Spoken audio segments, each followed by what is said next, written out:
Eh bien, sachez que Variety a posté, ou en tout cas a publié un article euh, classant tous les projets Marvel, de Echo au Gardien de la Galaxie Volume 3, en passant par Infinity War, bref. Ils ont fait tout un classement de 54 projets. C'est vraiment beaucoup. Sachez par ailleurs que on pourrait le faire. On pourrait classer tous les projets Marvel. Alors, tu me dis ce que tu en penses. Alors, tu vas me dire, la voix est un petit peu rocailleuse.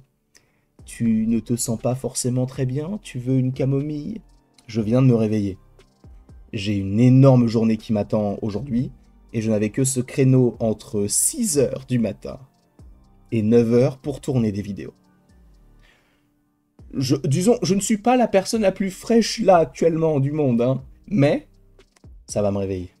Ça va me réveiller et on est là aussi pour parler de Marvel, parler de cet univers qu'on affectionne tant. Sachez donc qu'on va regarder leur top 54, se dire ah bah là je suis d'accord, là c'est vraiment le pire, etc. On ne va pas lire tout l'article, sinon la vidéo durerait 1 heure et ce n'est pas l'intérêt. Le classement du MCU, sachant que en réalité c'est subjectif, hein, même si on est sur un média tel Variety, c'est totalement par rapport au goût du coup de ceux qui ont fait le classement, d'accord. Donc si vous appréciez par exemple Secret Invasion, bon, hein, j'en suis confus. Encore une fois, on ne va pas tout lire, sachant que bon, c'est assez long. Mais donc oui, le pire projet du MCU selon Variety, c'est Secret Invasion, et en réalité, je peux comprendre. Alors, ce n'est pas celui que j'aurais mis en dernier, mais je peux comprendre, puisqu'on essaye de nous montrer, on va dire, un lore raté en lien avec les Skrulls. Ça n'a aucun sens, aucun intérêt. Samuel L. Jackson n'est plus forcément quelqu'un qui est bankable, dans le sens où bah, Samuel L. Jackson est dans un projet, bah, je m'en moque.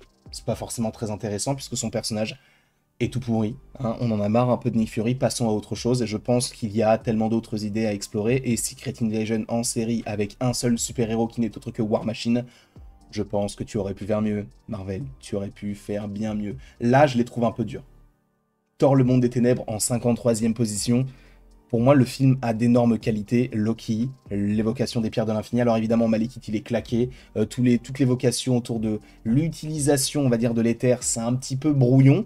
Mais je ne l'aurais pas mis 53e. Là, pour le coup, je les trouve un poil durs. Après, bon, en vrai, non, ils ne sont pas durs. C'est leur avis. Moi, je l'aurais mis peut-être un petit peu plus haut.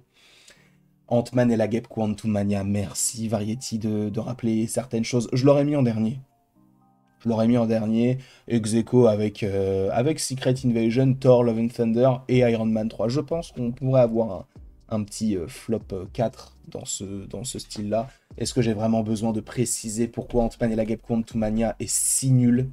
MODOK qui est tout nu. Je pense que ça peut suffire. Moon Knight, alors là, je comprends, mais en même temps, c'est Moon Knight. Moon Knight est mon personnage Marvel préféré avec Sentry. J'ai été vraiment déçu de la manière dont la série s'est articulée. Alors oui, il y a eu des problèmes, notamment au niveau du tournage, notamment au niveau du montage. Je vous rappelle que il y avait Gaspard Ulliel dans la série, donc un acteur français qui, pour le coup, est malheureusement décédé. Et donc ils ont essayé, je pense, d'enlever certaines de ces scènes, sachant qu'il aurait pu être connecté à, on va dire, plein de choses. Et bon, bah, du coup, finalement, ça n'arrivera pas. Moon Knight est un ovni pour l'instant, il est un peu dans son coin, on verra jusqu'où ça nous mène, mais 51e, un peu dur, mais bon, ça peut s'entendre. Thor Love and Thunder, la tête du fils d'Heimdall qui flotte. Rien que ça. Rien que ça mérite la 50e place de ce classement.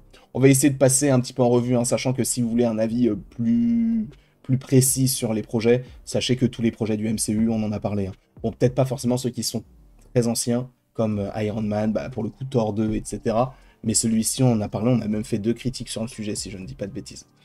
L'incroyable Hulk en 49e place, pareil, je trouve que c'est cohérent, parce que en plus de ça, c'est un film qui est un peu dans son jus, qui est dans son coin, qu'ils ont essayé de recoller avec l'univers Marvel notamment du côté d'Iron Man, d'Iron Man en fait, parce que la scène post-générique de l'Incroyable Hulk a été tournée après le film, et donc pour essayer de coller, de se connecter à d'autres choses, sachant que lui aussi est sorti en 2008.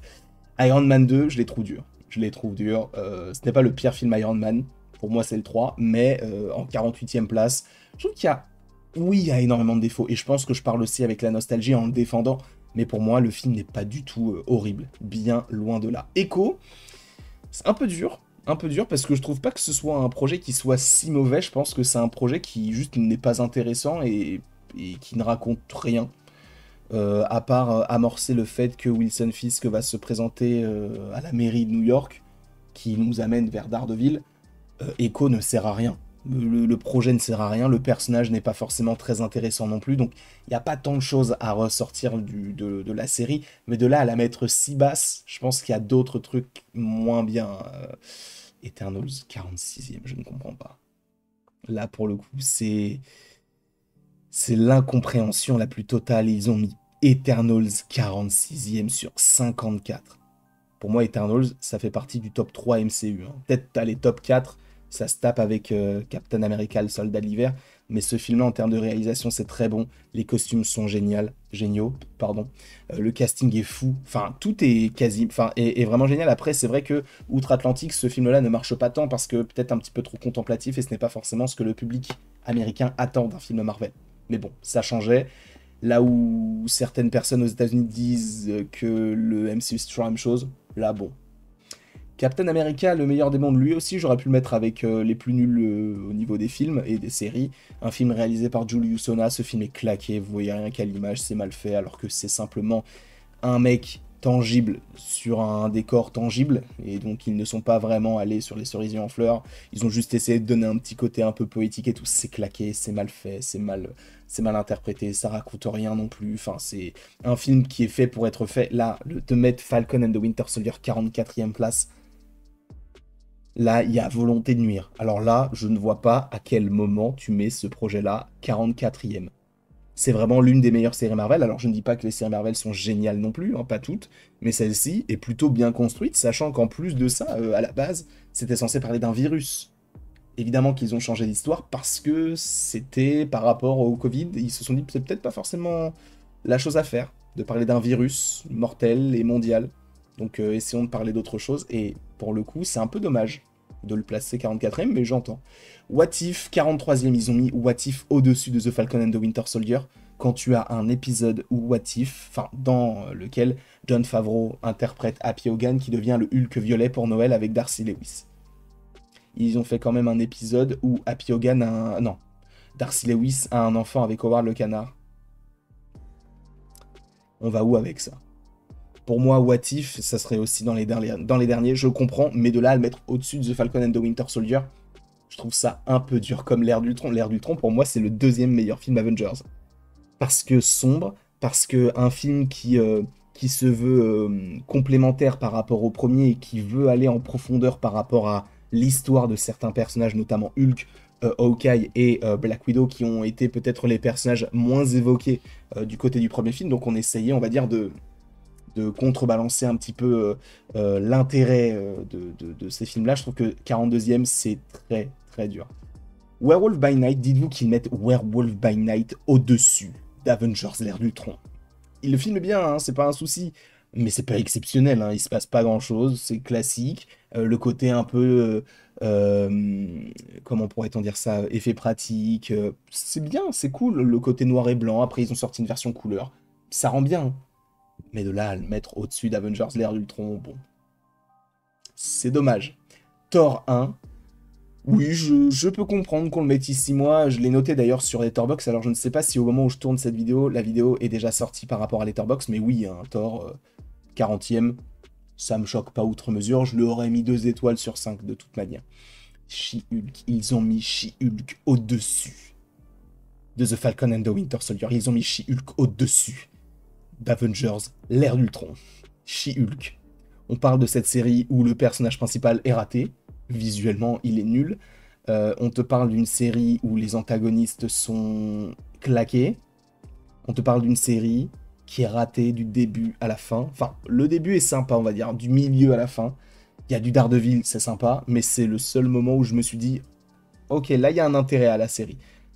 En fait, ce qui est dommage, c'est que cette série ne rentre pas en profondeur sur l'histoire de Jennifer. C'est pas intéressant, en fait, autour d'elle. Tu racontes rien. Donc forcément, comment est-ce que tu veux qu'on s'attache à ton perso si elle-même, elle n'a pas une histoire qui est intéressante? C'est vraiment, vraiment dommage, pour le coup. Ant-Man et la guêpe en 38e place. Film mid, pareil, il se passe rien du tout. L'antagoniste, on ne sait même pas pourquoi est-ce qu'il essaye de récupérer tout ça. Il veut les vendre, mais à qui? On comprend rien. La guêpe, elle est vraiment claquée. Ant-Man, il sert à rien. C'est juste pour rajouter un peu Giant Man pour dire, ah, maintenant je sais le faire, ah, maintenant j'ai essayé de contrôler les trucs. Le seul personnage qui est bien dans ce film-là, c'est Jimmy Woo, qui rajoute un petit côté un peu humoristique et qui fonctionne bien dans l'ensemble. Les 4 fantastiques, premier pas. Ils l'ont mis à la 37e place. Je ne peux pas non plus dire que c'est immérité. Peut-être que je l'aurais mis un peu plus haut, je pense. Mais Les 4 Fantastiques Premier Pas est un film archimide. Il y a énormément de choses qui sont plutôt intéressantes et énormément de choses qui ne fonctionnent pas. Tu fais la moyenne des deux, ça donne la moyenne. Pour moi, ouais, peut-être que je l'aurais mis peut-être 27e pour être dans la moyenne. Je l'aurais fait gagner 10 places, mais vraiment, ce film est mid. Galactus, mais pour en faire quoi? Enfin, tu vois, c'est un peu particulier ce qu'on nous propose avec ce film-là, et de toute manière, je vais pas forcément re-rentrer dans les détails, sachant qu'on en a déjà parlé, et ils mettent Black Widow au-dessus des 4 Fantastiques. Black Widow, il y a de bonnes idées, l'idée de David Harbour, de Florence Pugh, de Rachel Weisz.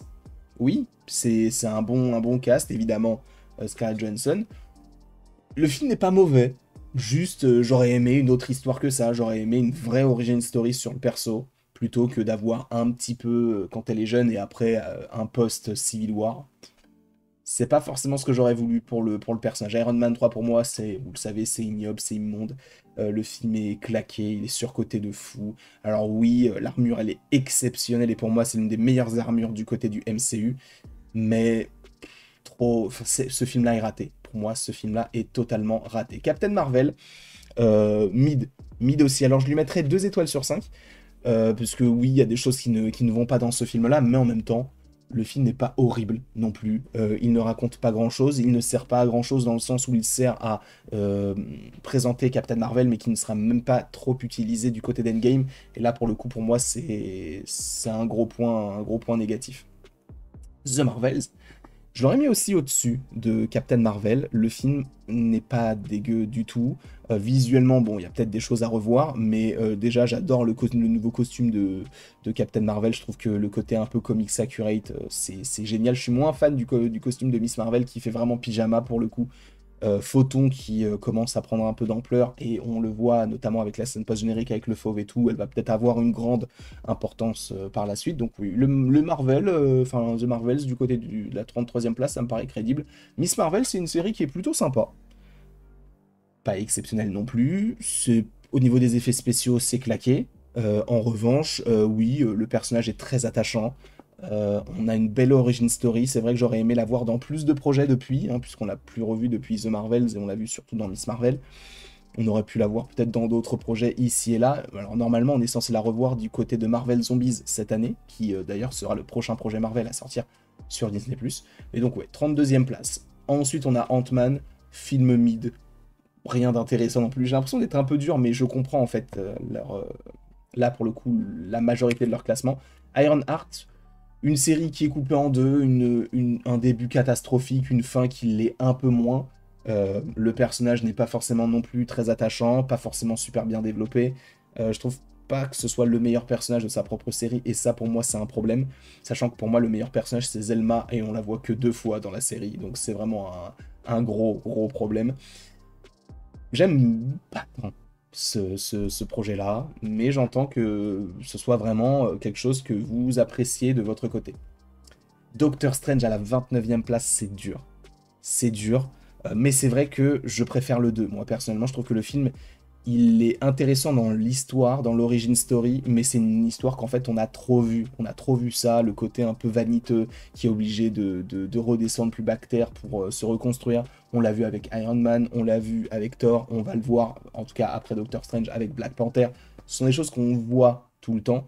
Et bon, on aurait pu faire mieux en termes d'intrigue. Mais le personnage est puissant, c'est une belle montée justement en puissance du perso, donc ça me va.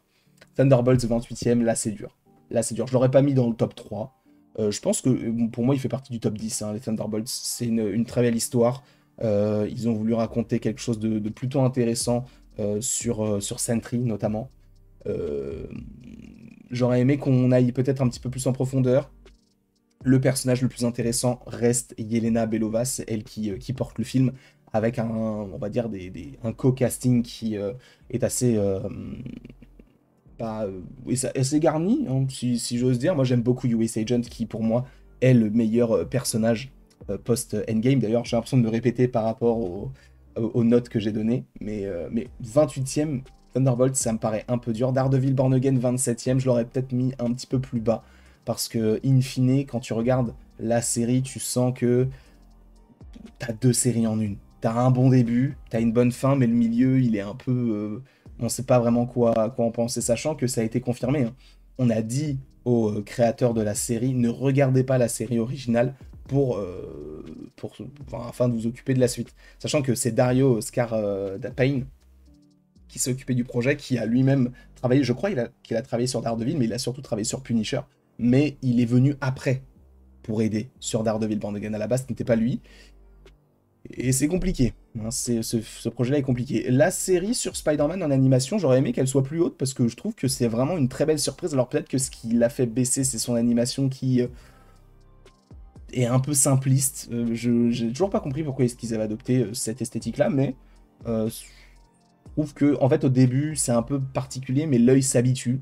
J'aime énormément ce qu'ils ont proposé en termes d'intrigue, en termes de background au personnage, tout ce qui est en lien avec le Scorpion, c'est génial et j'espère que ça sera à la hauteur pour Spider-Man Brand New Day, honnêtement, j'espère sincèrement.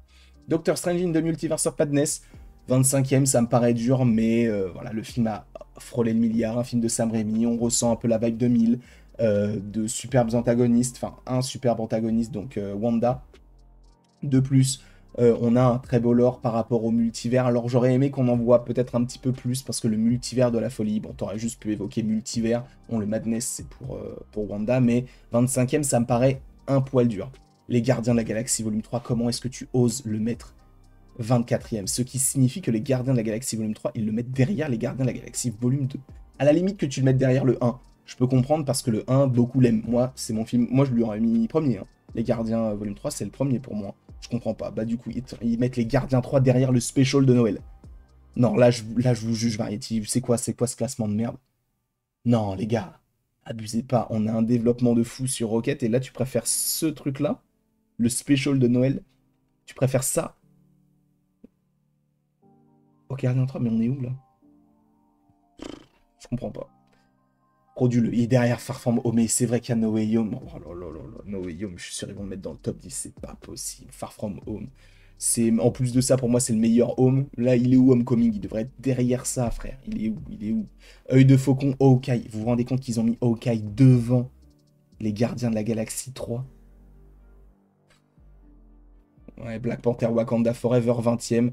Ça veut dire qu'il y en a 19 qui sont devant, hein. Je me demande qui sont les 19 autres, hein. Captain America, ils ont mis Captain America 1 devant les Gardiens 3. Je comprendrai jamais, je comprends pas, je comprends juste pas. Je comprends juste pas. Et j'ai pas envie de comprendre en fait. J'ai pas envie de comprendre. Shang-Chi et la légende des 10 anneaux au-dessus d'Eternals. Le film est bien, qu'on s'entende, il est bien. Mais de là à le mettre 18ème dans le classement, faut pas abuser non plus. On n'est pas dans le jugement. On n'est pas dans le jugement. Deadpool et Wolverine, pareil, le film est bon, il est sympa, mais de là à le mettre aussi haut, non, clairement pas. Enfin, en tout cas, si, peut-être aussi haut, mais pas devant tous les films qu'on a vus et toutes les séries qu'on a vues. Non, c'est pas... Là, pour le coup, Variety, t'es pas crédible. Ils ont mis Agatha devant. Ils ont mis Agatha devant. Mon Dieu. Agatha, c'est bien, qu'on s'entende encore une fois. l'effet pratique, la musique qui reste dans la tête. Là, je pense que même vous l'avez. Son Son le retour, des sorcières sur la route, même si je pense que vous l'avez surtout en anglais. Elle est bien mieux en anglais. Hein. Mais ouais, mais là, la mettre à 16e place, frère, non.